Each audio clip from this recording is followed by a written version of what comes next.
testing. What is the most consistent, reliable way to use campfires and forges to torch zombies in base designs? In our last video, several of you brought forward suggestions for how to improve upon the original premise. I jotted them down, mixed it with some of my own inspiration, and voila! We've got ourselves some lab work to do. If that sounds exciting, stick to the end to find out what designs will work. Welcome, survivors. This is the Area Night of the Pseudo Posse, and today we've got some experimentation to do. In the last video, I did a series of tests to determine how to build around the forges to use them in a base design. Essentially, protect the vulnerable parts and place some pillar 0.025 meter half-side centered shapes over them. This allows zombies to dip below and get burned by the forges. Since flame ignition takes a couple seconds to occur, you need to slow them down by some means. I used electric fence posts to achieve this effect. Also, allowing zombies to build up and slow each other down works if you do not wish to use electricity. These approaches seem to work well enough until cops start showing up. Since forges and especially campfires have low hit points, a single cop explosion can absolutely devastate them. Thus, you need to pick them off and quickly kill them before they ruin your fun. With that preface out of the way, I'm going to now list off the things we are going to try today. Our first suggestion is rather easy to test. Place a bar before the forges, forcing zombies to jump over. The theory is that cops tend to jump on top of the rail and pause for a moment.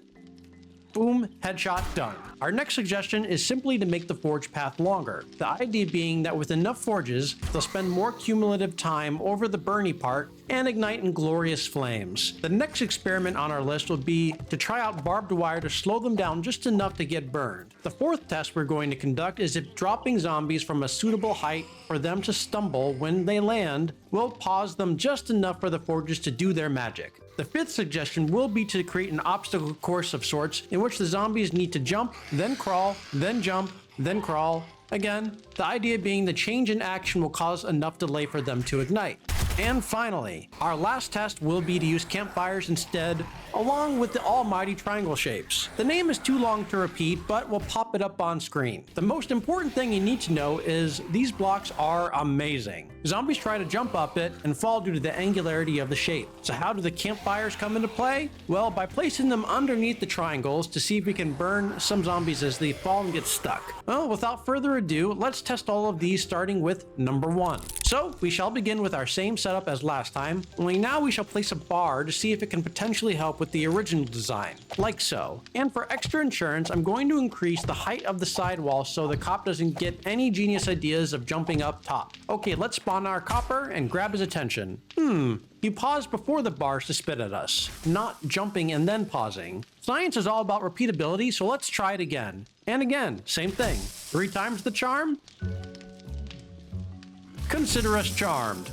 And a 4th time, ultra charmed. I think it is safe to say that he is pausing before the bars. It may be that under different circumstances he would jump up top and then pause, but regardless of his decision of where to stop, he is pausing, though if he is surrounded by other zombies, he may stop behind a bunch of other bodies, making it difficult to headshot him. This may still help though, so I could see it being potentially useful to incorporate in a base design. Test number 2. This one is also very easy. We'll make the same test setup, but make it much longer. This test chamber is over 3 times longer than our first test setup, which should provide ample enough cumulative time over the forges. Since this is a test of whether length alone is sufficient to cause ignition, we will only spawn a single zombie at a time, as we already know that multiple zombies bunching each other up can cause enough of a delay to cause combustion. Thus, spawning more than one will skew the results. And it looks like after repeated attempts of spawning a single zombie, that the results are in and they are conclusive. Length doesn't matter. Y'all can rest easy now.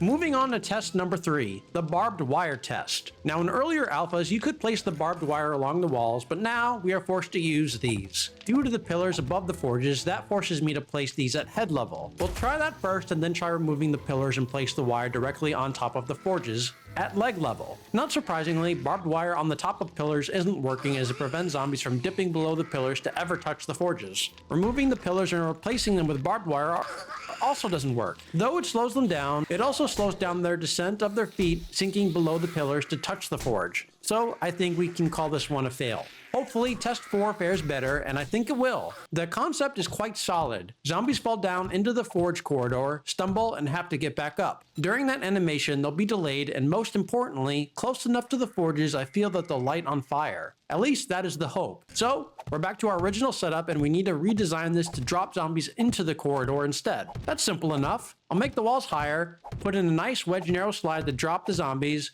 make a nice path up to the slide, position myself on the other end, and the slide isn't high enough for them to stumble.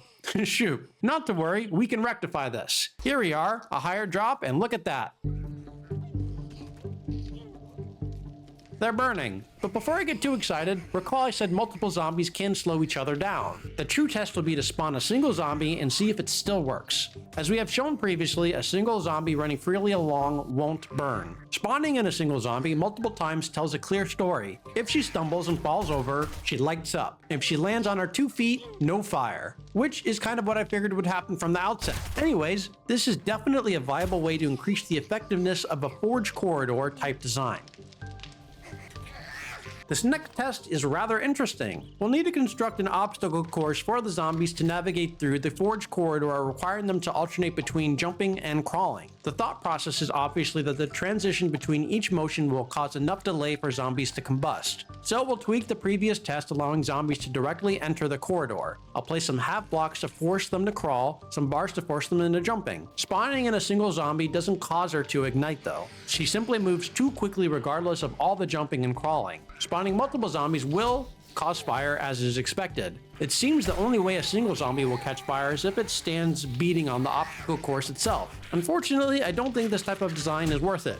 Dropping zombies is clearly more effective than creating an obstacle course. Our last test is perhaps my favorite idea. It combines one of the most OP shapes, this monstrously named block on screen here, which I'll refer to as the Almighty Triangle instead, with campfires. Since campfires only have 100 hit points, I haven't used them in the previous design as a single zombie fart can take them out easily. So the idea here is to exploit the OP-ness of the Almighty Triangles and place them directly over the campfires. As zombies try and fail to climb on the triangles, they'll hopefully spend enough time in close proximity with the campfires to light on fire. Now the question becomes, which way shall I orient the triangles, at the top of the cube volume or the bottom? I'll set up both ways to see if one is superior or if they both suck. So let's start with the top orientation. We'll place 2 triangles adjacent to each other such that they form a larger triangle, and we'll stack them all the way to the ground. And underneath, we'll make some room and place some campfires. As added precaution to protect the campfires, I'll put some bar shapes around the perimeter. The second setup will now do the same exact thing, only the triangles will be oriented toward the bottom of the voxel volume. Still creates the same type of path, but it does position the campfire closer to the bottom row of Almighty Triangles, which might make it more effective. Let's test out each. It seems like the top one is surprisingly effective. This guy rubbing up against the slide is apparently close enough to get ignited, and they can even get stuck underneath and start crawling around over the campfire. I'll worry about the potential longevity during the horde though, as multiple crowding zombies underneath might break the campfires quickly. Let's try the bottom orientation now. It actually seems to be less effective, which is the reverse of what I was thinking from the outset. It seems the narrow gap is still far enough from the campfire that just stepping on the lower triangle won't cause combustion. However, I do think the campfires are safer though. So I think in principle using campfires and the Almighty Triangles can work together, but will it last through an entire horde? Only one way to find out. For this base design, I think we are going to implement some of the more effective features we tested, namely dropping zombies in a forge corridor and the whole triangle bit. We'll start off leading zombies up a set of stairs high enough to drop them down into the forge corridor. That will be across this red pipe here. Like in our test setup, we will cover the more vulnerable parts of the forge and put the pillar 0.025 meter half side centered shape over the burny part. I'll also drop them in the same manner using the wedge narrow slide. First a row of wedge narrow lows, followed by wedge narrow middles underneath, and because I don't want them to potentially fall behind the forges, I'll put some wedge narrow highs below the middles to ensure they fall onto the slide,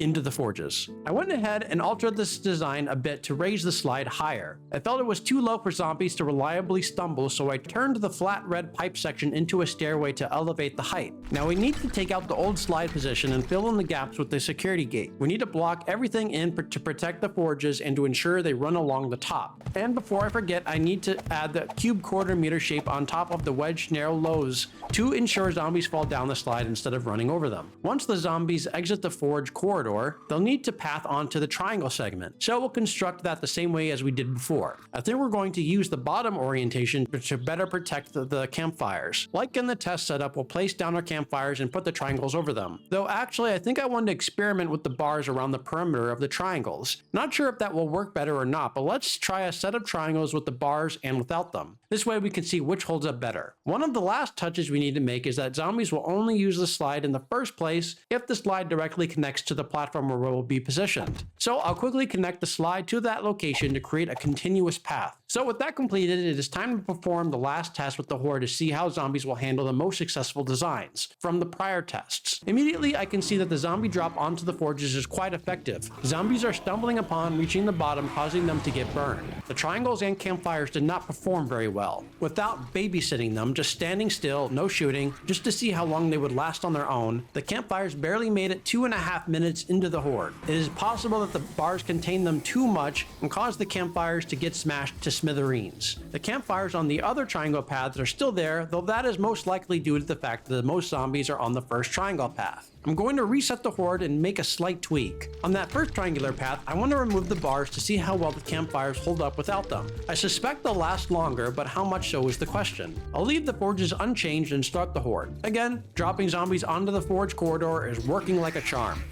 The triangles are seemingly lasting a bit longer, and it took about 1.5 hours into the horde for all of them to be destroyed on the first path. While watching them, the campfires aren't really doing much work, which really tells me they are quite pointless. The almighty triangles don't need anything but themselves. You would really need to be shooting at them constantly, and even still, you probably couldn't save all the campfires. Plus, like I said, they only lit a few zombies on fire anyways, making them quite underwhelming. Reaching the end of the horde, the triangles are still doing their almighty thing, and it looks like all the forges were wiped out too. They definitely lasted longer, but don't forget, I also didn't double them up like in the last base, making it a very narrow hallway to handle the flow of zombies, causing them to beat up too much and dig toward the bottom towards their freedom. I think all you'd want to do is to have a double forge wide corridor like last time and drop zombies into them like this time. That by far is the best design coming out of all of these tests. Thanks for watching, everyone. If you like seeing base builds and testing out different mechanics, hit the like button and subscribe to the channel as it really helps us out. I'd like to give a shout out to all of our patrons whose generosity allows us to improve our channel quality. This is Eerie Knight signing off. See you all next time.